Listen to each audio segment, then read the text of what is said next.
Good evening, and once again, welcome back to Mo's channel.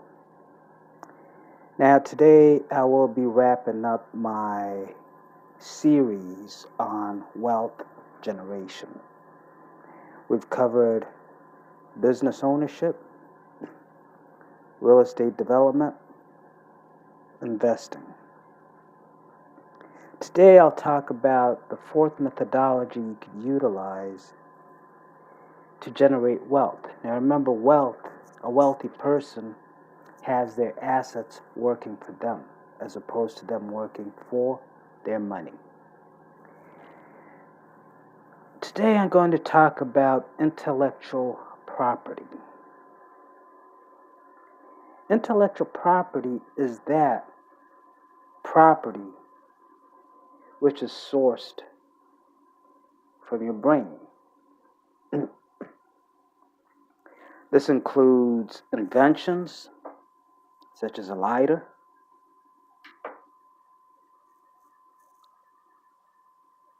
musical creations. And when you talk about musical creations, I'm talking about compositions, productions, and lyrics. I will delineate between compositions and productions. When I talk about a composition, I'm a composer. I've been composing music since I was about 5 years old. My father was a composer. I learned from him. Now, when you compose a piece of music, you're sourcing something out of nowhere and creating a piece of music. That music never existed anywhere before until you brought it into being. That includes the rhythm, the pitches, and the harmony. You can compose jazz music, classical music, rock and roll music, blues music. Some gospel music is composed, and roots reggae music. Hip hop, most of R&B, pretty much all of pop music, those are what I call produced. Technically, a musical producer is a person that sits in the studio. They don't necessarily have to do the recording. They don't have to be the recording engineer. But for the most part, they might master the mix. They might add effects to it. They might handle the arrangement, what instrument is going to play what, when, and how. And they put out the final completed piece of music, the recorded piece of music. In terms of hip hop, R&B, and pop music, a producer is, you might see a Kanye West call himself a producer, DJ Premier, who used to produce for Gangstar, Eric Sermon of EPMD, what's this guy? Kanye West is a producer. All a producer does, they're like a graphic artist. Compare a graphic artist to a painter. A painter creates. It might be a landscape painter. They look at a landscape and they take what they see and translate it onto canvas. A graphic artist will cut a piece here of a painting here, a piece of a picture here, a piece of a painting here, and create a collage, a new visual presentation. They did not originate it. They just coalesced it. The same thing with a producer. A producer in the hip hop, R&B, pop music world, they simply sample. Sampling means you take a piece of another composition and you sequence it. So I might have a composition that goes da da da da da da da da da da da. The producer will then take just one portion, da da da da, and they might loop it. So they might repeat it several times, da da da da da da da da da da da, and then they might embellish something else in there. So it might go da da da da da da da da da da da, don don don don, da da da da da da da da da da da, chita chita chita chita chita, da da da da da da da da da da, don don don don. So now they create a new piece of listening. I won't call it music, listening. All right. A composer has to be familiar with music theory, the scales, major scales, minor scales, treble clef, bass clef. If you're dealing with a symphony, the alto clef. All right. They have to be familiar with rhythm, a quarter note, eighth note, 16th note, half note, whole note, 32nd note. They have to be familiar with intervals and chords, a major third, a perfect fifth, a minor seventh. So they have to understand music. They also have to understand elements such as harmony, motifs, embellishing motifs, transforming motifs. This is all what goes into a composition to make a composition sound good. So you have composition, you have production, then you have lyrics or songwriting. When you really look at it, a song, a lyric, for the most part, is a poem that is sang to a melody. The reason I say a lyric is a poem, because I also write lyrics, is that there are a lot of similarities between the structure and the makeup of a lyric as to a poem. They both use metaphors, simile, they both use rhyming, they both use rhythm. So a lyric and a poem are pretty much the same. And also, a poem expresses a large idea for the most part in an obtuse manner. So you have to read within to understand what the poet is trying to say. A good lyric will not just come out and say, oh, baby, I love you so much, baby, I want to fuck you all night, I want us to have 20 babies and grow old and die together. There's a purpose. A good lyric has an underlying message. So in the case of, the underlying message might be that I'm so in love with you. I don't have to say it by saying, baby, I love you so much. I could convey it. When I wake up in the morning, all that's on my mind is the smell of your skin. So now the listener starts thinking, wow, this guy went to sleep at night, and all he could think about when he woke up was how his woman smelled. You see, now that starts to convey a message. That's a good lyric, all right? So you have compositions, productions, and lyrics. Those are all musical creations.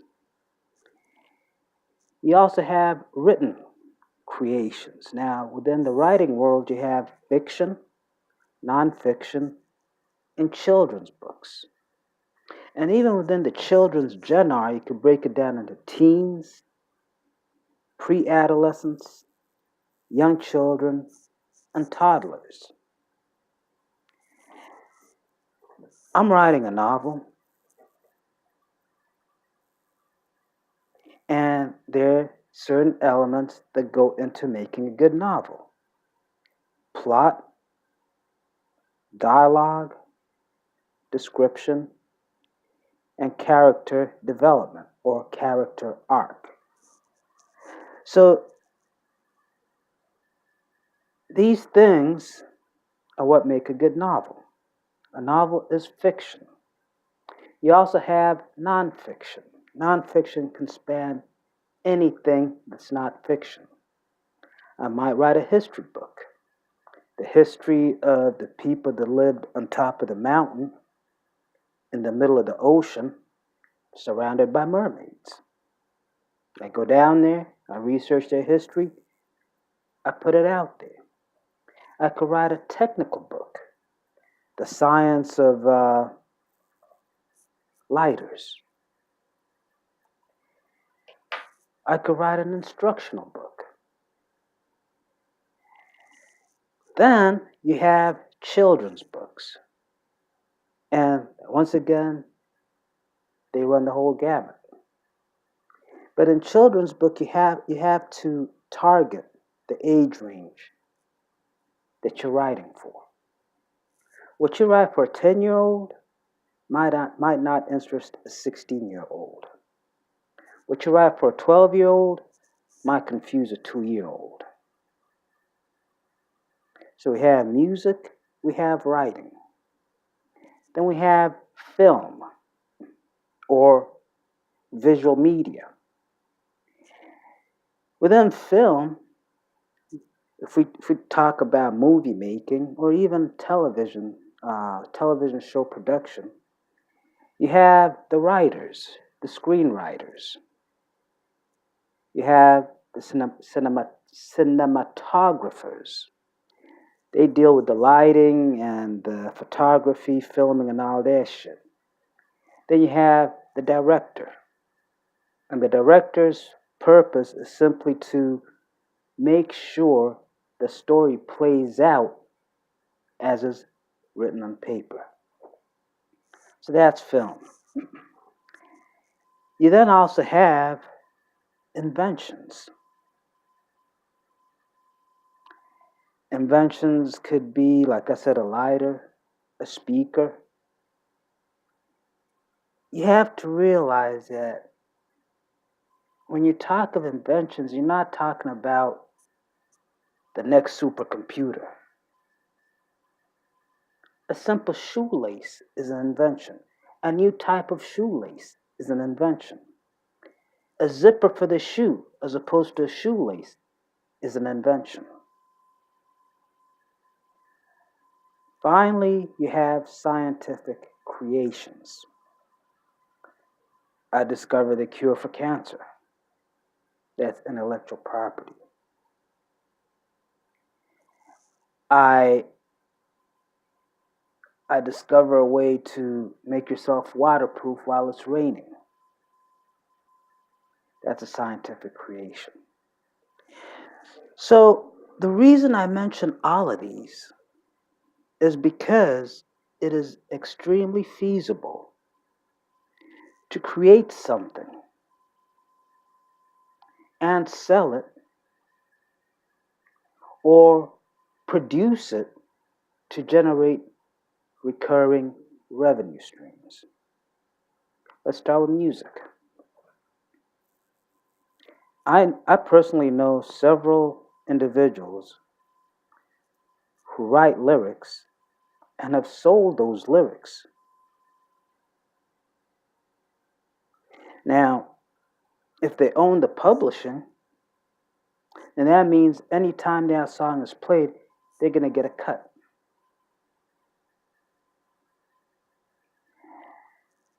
Depending on how they structure their royalty deal, they could even sell their publishing and still get a cut every time that song is played.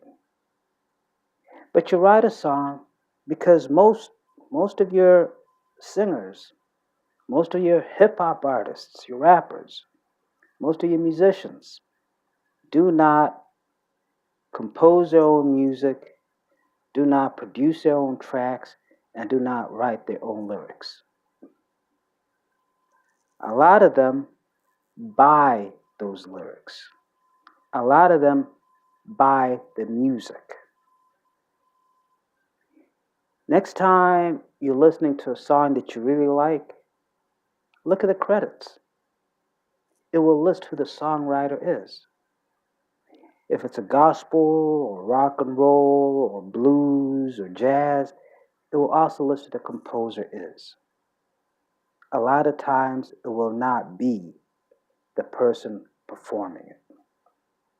So there's an avenue to make money writing lyrics, composing music, or producing tracks.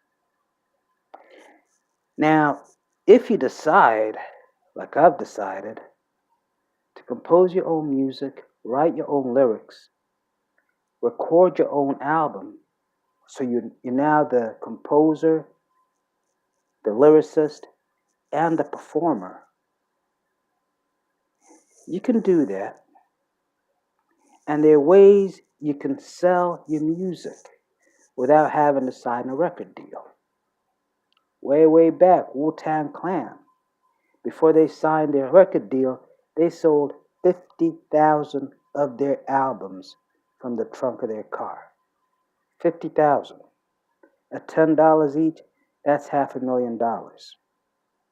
Now, you sign a record deal, you probably get 10, 20% of what you sell. So you sell 50,000 at $10, that's $500,000. You'll only see 100,000, if not 50,000. That is after you pay back the record label all the money they fronted you for promoting, for marketing, for development.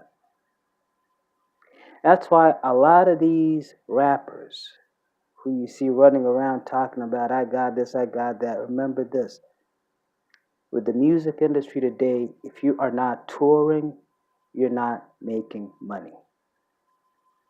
Them rock and roll boys, they go out there, they fill arenas with 30, 40, 50,000 people who are each paying about $20, $30 at a minimum to get in there. So 30,000 times $20, that's $600,000 a night. They pay the venue, they pay their band, their stage people. They're probably walking away with $300,000 a night.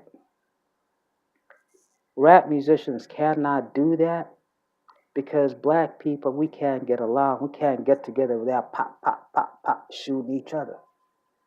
So insurance companies do not want to cover rap concerts. It's not racism. Not at all.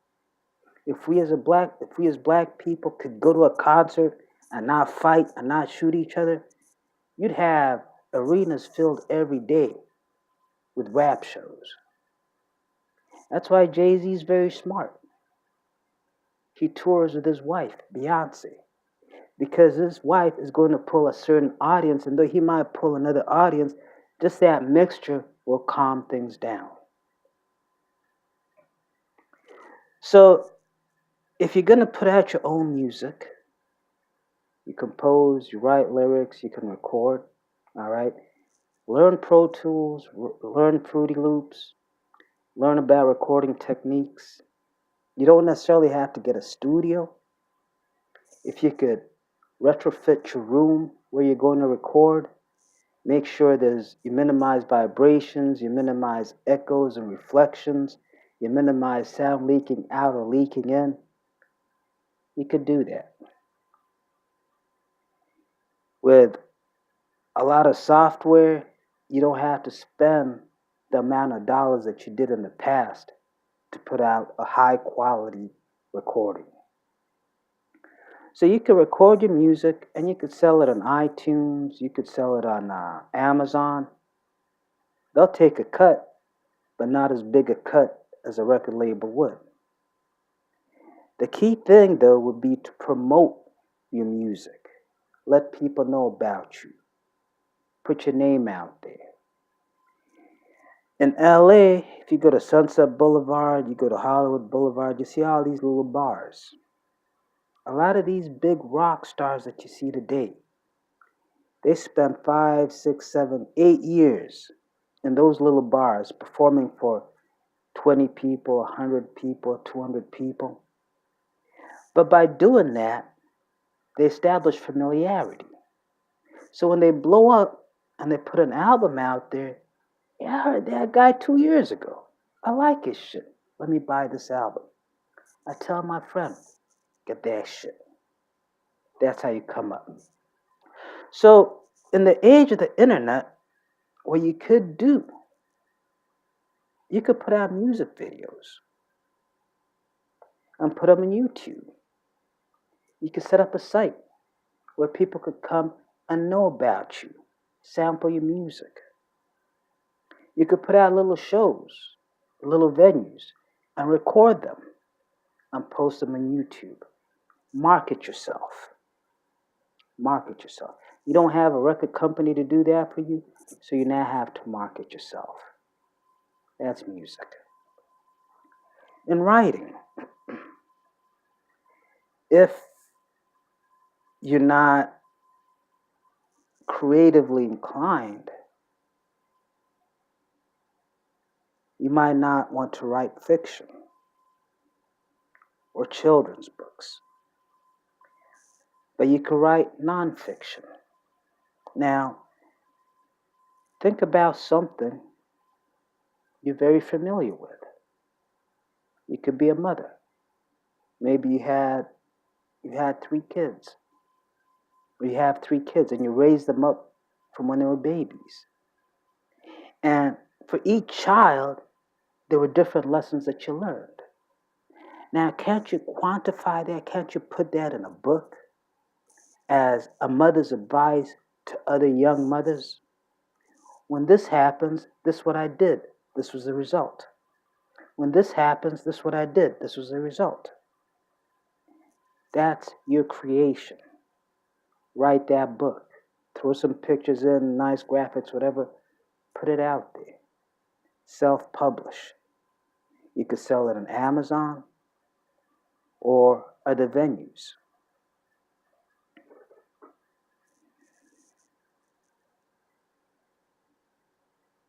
Two things about music, compositions, lyrics, and writing. To ensure that I don't take what you wrote, what you composed, and steal it and make it mine, copyright it. Copyright it. If you're going to write a book, before you show it to anyone, copyright it.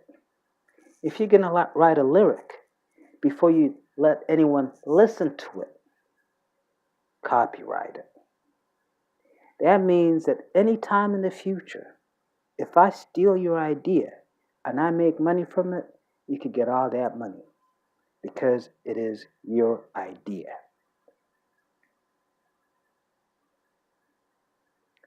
Film. Media. Let's call it media.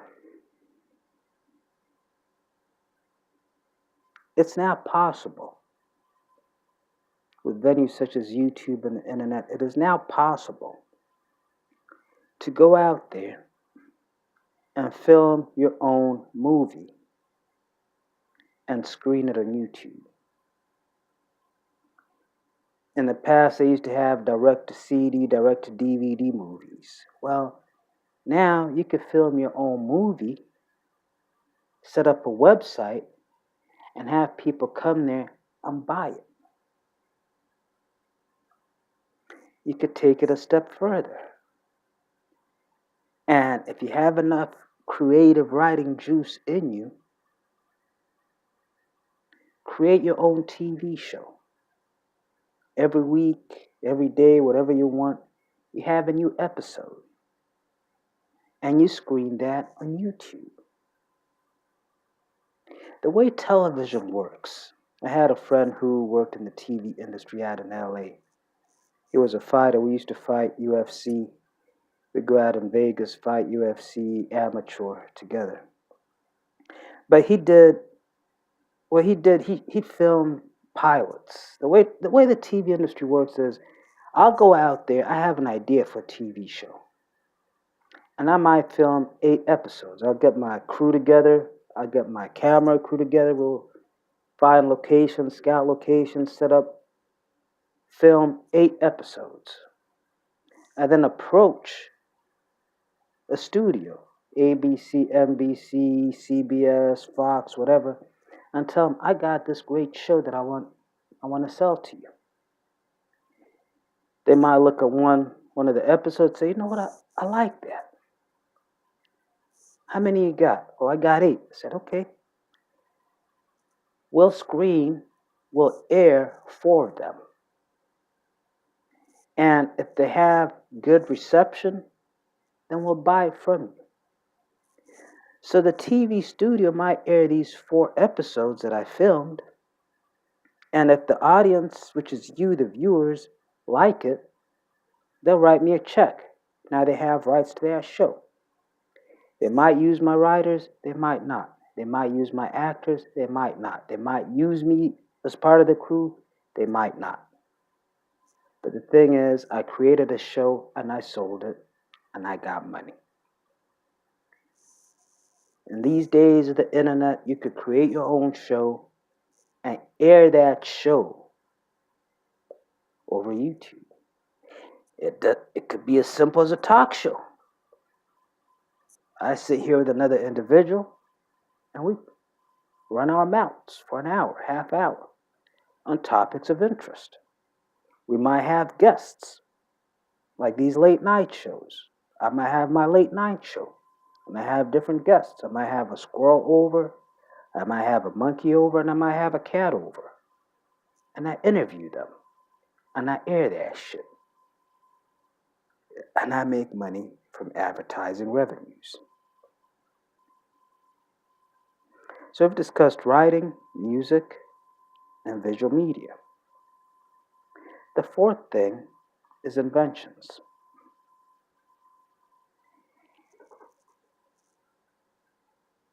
Within your computer, within your smartphone, within your car, within your fridge, are many different components that were invented by different people. So, if I want to use a program or methodology that you created and you own it, you have a patent to it, I could license it from you, or I could pay you a royalty to use it. If you invent something very unique and strategic, you could sell it to a company that produces products in that realm, and they now produce it and sell it. Or you could set up your own company to produce that product. With the advent of 3D printing, 3D printers, I could invent something like this, buy a 3D printer for about $1,200, the materials for maybe $200, that's $1,400. I spit out 2,000 of these, sell them for $2. I made my investment back plus profit. So that's inventions. With inventions, once again, you want to protect yourself, so get it patented. As soon as your invention is complete, submit it to the Patent and Trade Office. As soon as they give you a patent pending, you're covered. The reason they give you patent pending is because they're researching to make sure that that invention, that device, that gadget, whatever, does not exist anywhere else, nor has it been patented by anyone else. But just having that patent pending means that if someone else comes along with something similar to yours and tries to make money off of it, you raise that up. Stop, motherfucker. That's inventions. The same can be applied for scientific creations. Once again, those 2 can be patented. So I've given you an idea, a methodology on how you can acquire wealth, how you can become wealthy by creating revenue producing assets that will feed you money without you having to work for it. What I want to do in closing this off is develop a sample financial plan. And I want to use a low income individual as an example because there is this notion amongst many people that you have to come from money to have money, or you have to have money to make money. There's this notion that there's no way you can come from being dirt poor, working for $10, $12, $14 an hour, and become a millionaire. That's bullshit. Let me break it down for you. Let's say I'm making $14 an hour. I work 40 hours a week. That's $640 before taxes. But I have a plan. I don't want to keep working all my life. So what do? Let's start like this. I get a second job. Maybe I'm working at a warehouse. For my primary job, I get a second job at a gas station. The warehouse pays me $14 an hour, 40 hours a week, $640. The gas station, I work there part-time, maybe 10 hours Saturday, 10 hours Sunday, 20 hours. And through the week, I pick up another 10 hours. So that's 30 hours at 10 an hour. That's $300. My total take-home pay before taxes is $940. Let's say taxes takes about $100 out of that. So I get $800. Let's just say I get $800 take-home after taxes. $800, that's about $40,000 a year. That's lower middle class. If you're single, that's probably middle class. But it's low-wage jobs. You're only up there because you got 2 jobs. I have a plan. I want to acquire wealth. Now, I have several avenues I could take. I could go the real estate development avenue. I could go the business avenue. I could go the investing avenue. Or I could go the intellectual property avenue. Let's take 3 paths. Real estate development, business, and investing. So I'm making $800 a week take-home pay. I live on a tight budget. The first month that I work, I make $3,200. Let's assume 4 weeks in a month. I make $3,200. Now, off of that $3,200, I get an apartment. Cost me $1,000 to move in. And I get a car, cheap car that could get me around. I get it at auction for $1,000. That's $2,000. I got $1,200 left. I put that aside. Now, going forward, I don't have any car payments. The only insurance I have to pay is liability. I don't have to pay for full coverage. And I'm probably paying $600 a month of my apartment. So my monthly expenses going forward are $800. So every month I save $2,400. I do that for 10 months and I have $24,000. I decide I'm going to buy a duplex. Now, during the course of those 10 months, I've also been working to improve my credit history, my credit rating. Let's assume I started off at 550. I contact all the people that I owe money. I make arrangements with them with the understanding that after I've made 3 consecutive payments on time, you're going to start reporting to the credit agencies.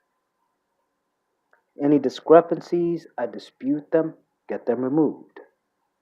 So I do that over a course of 10 months. At the end of 10 months, My credit history, my credit rating has gone from 500 to 700.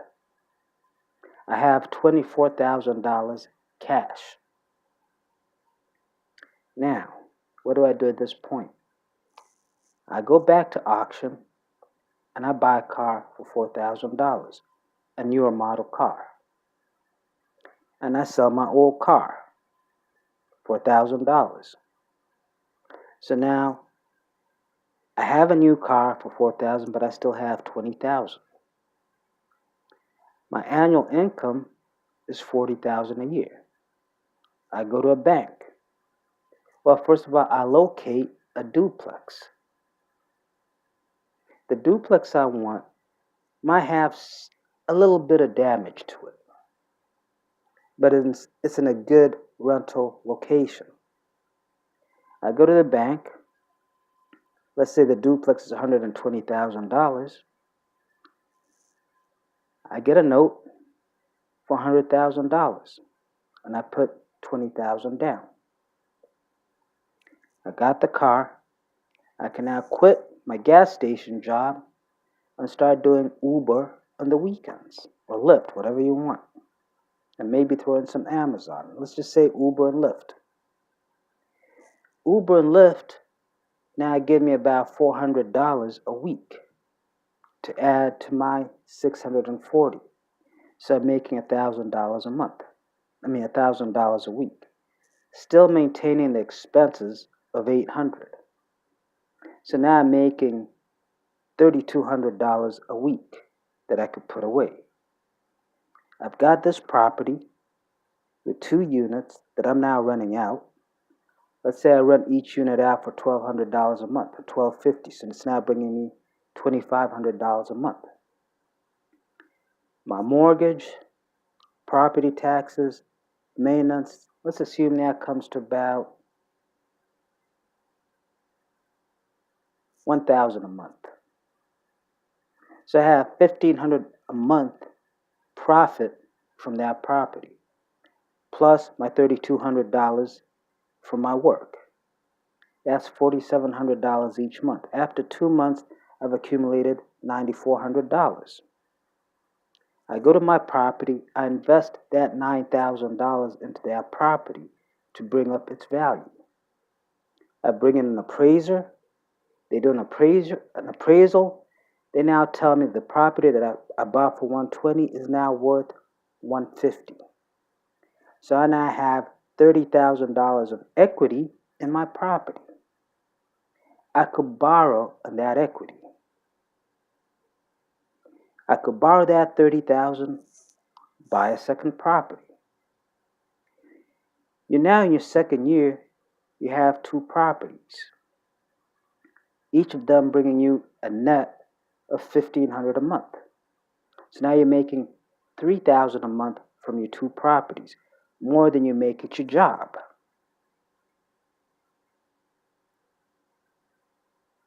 The second month of the second year.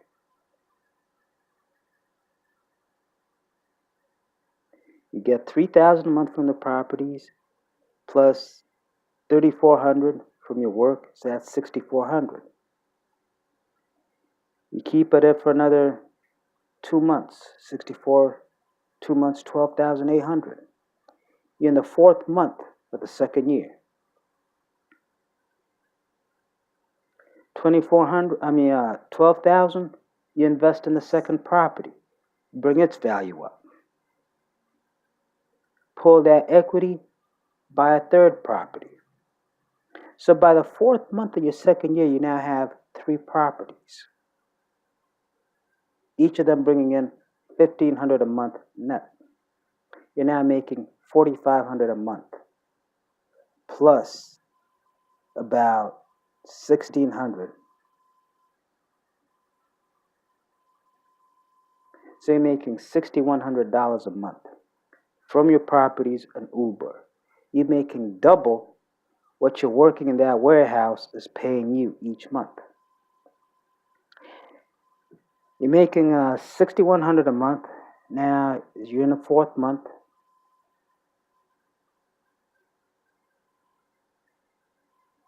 Two months, Another 12,000, invest in that third property. Pull that 30,000 out, buy your fourth property. Now you're making 6,000 a month from your properties. Net. At this point, you could decide to quit your job and focus on Uber and your properties. So you might expand your Uber and now start delivering products for Amazon or other people who might need deliveries done. So now you're making 1,000 a month from your Uber and 1,000 a week from your Uber and 6,000 a month from your properties. So 4,000 plus 6, you're now making 10,000 a month. Another 2 months, 20,000, fix up that fourth property. Pull another 30,000. At the end of your second year, you could easily have 10 properties that are each paying you $1,500 a month in rent profit. You don't need to do Uber anymore. You're now making $15,000 a month doing nothing. Now you're wealthy. You're financially independent. Because at any time you could sell those properties and that money's yours. If you had an emergency, you got 6, 7, 10 properties, each worth $150,000. If you sold all of them, you got $1.5 million. Minus what you owe the bank. Let's assume you want the investing route. Same situation, you work for 2 months, get $3,000, go buy some stock. Buy it on margin. So buy a stock you buy 4 stocks, each valued at $20 a piece. Then you sell calls on those stocks and buy puts. So you got 4 stocks, $20. By selling that call and buying that put, you're going to get about $1 each stock each week. So you're getting $400 income each week. You let that keep growing. At the end of the month, you've got $1,600 income. Now you can play 6 stocks. Within 6 months, you've got a portfolio of about 10, 15 different stocks that each feed you $100 a week. That's $1,500 a week. That is $6,000 a month. And you keep building from there. So you don't need money to make money. If they told you that, tell them fuck you. You don't need to have a PhD in economics or business or finance to make money. You don't need to have had a rich daddy to make money. All you need is a plan. You need a plan, you need focus, you need patience, and you need consistency and discipline. But realize this. The world is changing. The world is changing and decomposing into 2 camps. On one side, you have the people that are about something, that want to make something of themselves, that are not happy with the status quo. I could do better than this. I could be better than this. I want to excel. They live in reality. On the other hand, you have the majority of the American population who are living in a deluded state of mind. These are the people that are caught up on Facebook, on Twitter, on Instagram. These are the people that you see walking around everywhere looking at their cell phones. When you see what they're looking at their cell phones, they're watching stupid videos on YouTube. A dog that flipped in the air. What the fuck is that gonna do for me, nigga? These people live in fantasy worlds. They see you in a basketball court doing shit that even NBA players cannot do. And they think they could compare to you. They see you at a Starbucks studying, working on something. And they're confused because, well, fuck, I thought all people do at Starbucks, their laptop is watch movies. Stay away from those people. If you want to succeed, stay away from those people. What I have come to realize over time is these lazy, loser, worthless motherfuckers will do any and everything to discourage you, to stand in your way, to disrupt your ambitions. Stay away from them. If they come near you, chase them off. If they don't want to, beat them up. Get them the fuck away from you. These are losers. You are a winner. Winners do not associate with losers because these losers will pull you down. If you have ambitions, you want to start a business, oh, but 90% of businesses fail within the first year. Oh, but someone else has that product. Oh, what makes you think you can succeed? Don't listen to them. Stay focused on what you need to do. Because what's going to happen is 5 years down the road, you're going to be up here. And they're going to be down here doing the same fucking shit they're doing right now, which is nothing. You don't want to be like